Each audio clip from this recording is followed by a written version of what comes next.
Today I'm wearing a Disney-bound inspired by Uma, Ursula's daughter from Descendants 2. Her iconic hat and braids, a pirate outfit with blue highlights, a seashell-shaped necklace, a sword, and makeup worthy of the sea. Heading to Disneyland Paris for a day full of magic, character meetups, and a bit of pirate attitude. So let's get started!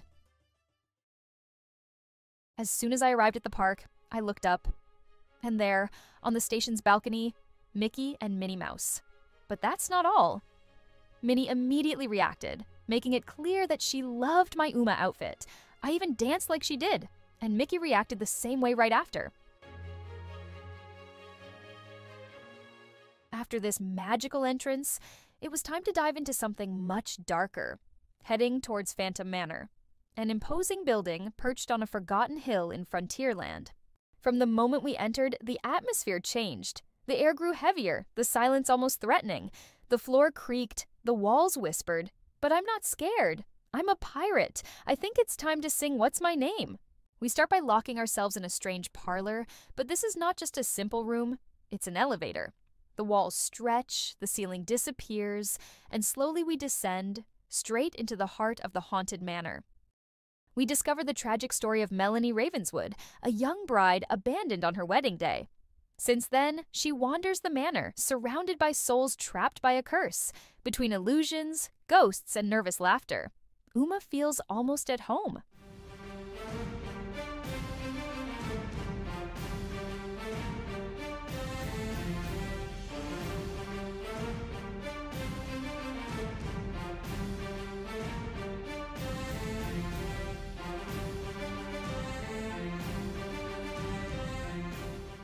Then came the encounter with Jafar. Dressed as Uma, I couldn't resist. I had to challenge him. I walked straight up to him, head high, eyes locked. The air around us felt charged, like two powerful forces meeting. He raised an eyebrow, amused but not intimidated. I could tell he recognized the fire in my eyes. Without a word, I drew an invisible line between us, daring him to cross it. He stepped closer, cloak billowing, his staff glowing faintly. For a moment, it felt like the worlds of Agrabah and the Isle of the Lost collided. And in that moment, Uma stood tall against a sorcerer. I didn't back down. And then the moment I had been waiting for, meeting Captain Hook. Still dressed as Uma, I couldn't have dreamed of anything better. Him, the sworn enemy of Peter Pan and me, the daughter of the great pirate. It was destiny. As soon as he saw me, he narrowed his eyes, intrigued. My look, my attitude, he understood right away. I was one of his kind. We circled each other like two captains ready to set sail. He raised his hook in a theatrical salute, and I answered with a knowing wink. He even asked if I was ready to join his crew. Of course, but only if I get to be in charge. It was an epic moment, timeless, unforgettable between pirates. And Uma. Uma would have been proud. Then came the evil queen. Our eyes met. No words. Just a quiet understanding. She looked at me, then at my outfit, and gave a slow, regal nod. It wasn't loud or dramatic, it was respect. One queen to another.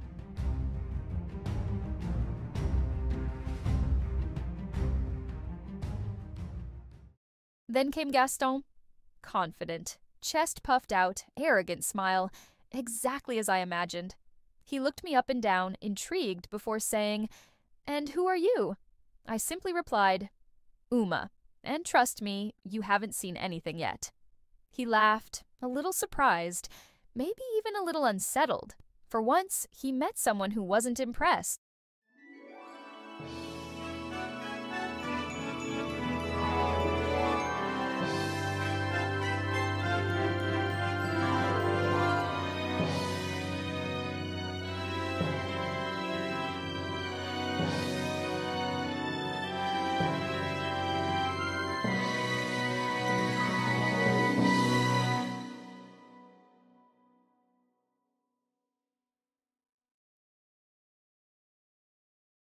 Then, I ran into Phil and Alex, Cruella's henchmen.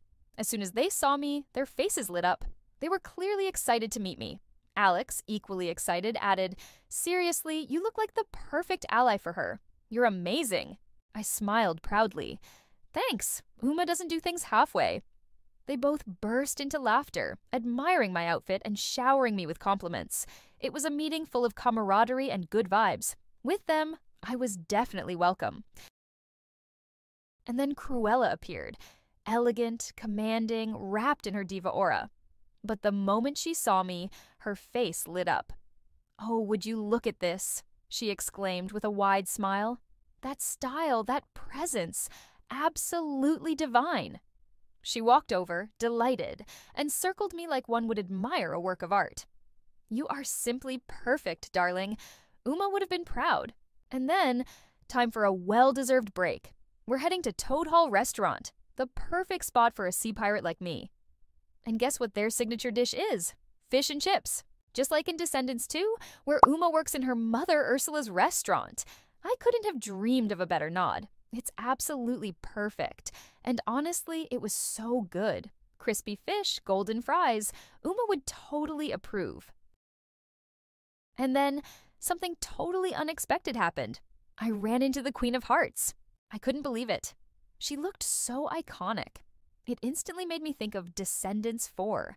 You know, with Red, her daughter, stepping into the spotlight. It felt like I had walked straight into Auradon Prep meets Wonderland. It was such a cool moment, like the Descendants universe was coming to life around me. Uma and the Queen of Hearts crossing paths. Let's just say, the vibes were very villainous. After that, I set sail once again, this time on Peter Pan's flight.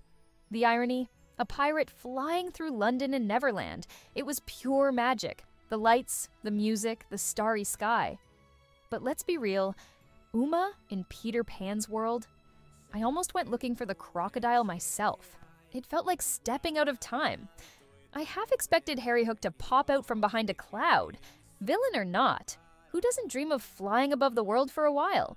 And honestly, it's one of my favorite classic rides. It's short, yeah, but the vibe is just so magical. And then I crossed paths with the legendary Captain Jack Sparrow. Let's just say, it didn't take long before we were dueling in the middle of Adventureland. Uma versus Jack? The seas weren't ready for this showdown. He took one look at my outfit and went, "Now that's pirate style, love. Ursula would be proud." I mean, high praise from the most chaotic captain in the Caribbean. We posed with our swords like true villainous icons. Dramatic, fierce, and totally in character. And just when I thought it couldn't get any better, we sang together. That's right. Uma and Jack Sparrow, side by side, belting out a sea shanty. It was chaotic, off-key, and absolutely perfect. Right after meeting the Jack Sparrow, I just had to head straight to the Pirates of the Caribbean ride. From the moment I stepped outside, the atmosphere pulled me in. The music, the vibes, and yes, I totally started dancing like Uma in front of the entrance. I couldn't help myself. As soon as I got in the boat, that familiar scent hit me. You know the one? That iconic pirate smell? A mix of water, wood, and pure Disney magic. It instantly transports you. Then came the first drop, and yep, I screamed. I love the thrill, and that little surprise splash always gets me. The rest was a full-on pirate adventure. Cannon battles, rum-soaked pirates, fire everywhere. It's fun, detailed, and so immersive. But my absolute favorite part? Right at the end, when you see Jack Sparrow singing in his treasure room. It felt like he was winking at me after our earlier duel. And just when I thought the day couldn't get more villain-packed, I caught a glimpse of Lady Tremaine and her two daughters, Anastasia and Drizella. It was quick, but oh, the drama was real. They were walking like they owned the park, heads high, judging everyone in sight. Classic Tremaine energy. And then, in the middle of all the chaos and pirate action, I spotted Belle. It was just a quick moment, but she gave me the sweetest little wave. Even as Uma, I couldn't help but smile back. And of course, had to send a quick wave to Ariel, from one sea girl to another. After all those adventures, it was time for a well-deserved foodie break at the Old Mill. This charming little windmill in Fantasyland is full of delicious treats. The smell alone pulls you in. I tried something a bit unexpected. The cheese bitterballin. Crispy on the outside, melty and cheesy on the inside. Uma the sea pirate turned foodie totally approved. And then, out of nowhere, I ran into Peter Pan and Wendy. Totally unplanned, totally magical. But the best part? The moment Peter saw me dressed as Uma, he immediately started singing, Whoa! What's her name? What's her name? Uma! You having a good day today? Yeah. You are. Stand here real quick. Thank you. I couldn't believe it. Turns out he's a true Uma fan. We had such a fun little moment laughing and singing together. Honestly, that totally made my day. Peter Pan rocking out to Descendants? That's the kind of crossover I live for. What's my name? Uma! Say it louder! Uma! Say it louder! Have a wonderful day. Right after that, I had the chance to meet Princess Tiana. She was glowing, so elegant, and full of that strong, inspiring energy. We shared a few words, and she instantly noticed my pirate outfit. She smiled and said, "You'd make quite the chef on my riverboat restaurant." And I replied, "Only if I can add a little octopus ink to the menu." It was a simple moment, but so full of kindness. Uma and Tiana, two powerful women from completely different worlds. Next up, I set sail on the iconic It's a Small World, a Disney classic. And honestly, such a beautiful ride. The music, you already know, it's a small world after all. It sticks in your head for hours, but that's part of the magic. The whole ride is bursting with colorful scenes, adorable dolls in traditional outfits, and cheerful songs from every corner of the globe. It's peaceful, heartwarming, like a sweet little break from the chaos. But my favorite part? No contest. The mermaids. Underwater vibes, shimmering seashells, and flowing hair. It felt like Uma's secret hideaway, under the sea, right where I belong. A quick trip through the enchanted forest. A little dark, a little magical. And that evil queen gave me a seriously cold stare.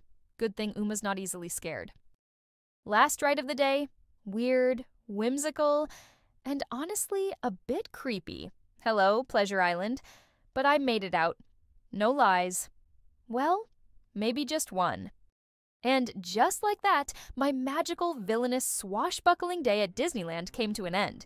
From epic encounters with heroes and villains, to tasty pirate-approved snacks, thrilling rides, and unforgettable character moments, this day was everything I could have hoped for and more. Wandering through the park as Uma, I didn't just wear a costume, I embodied her strength, her sass, her confidence. And somehow, walking among princesses, pirates, and dreamers of all kinds, it felt like I truly belonged. Because that's the magic of Disney. Where villains get their moment, where stories collide, and where anyone, even the daughter of a sea witch, can feel seen. And hey, if you enjoyed sailing through this day with me, give this video a like, hit that subscribe button, and join the crew of bold dreamers and rebel hearts. See you soon for the next adventure.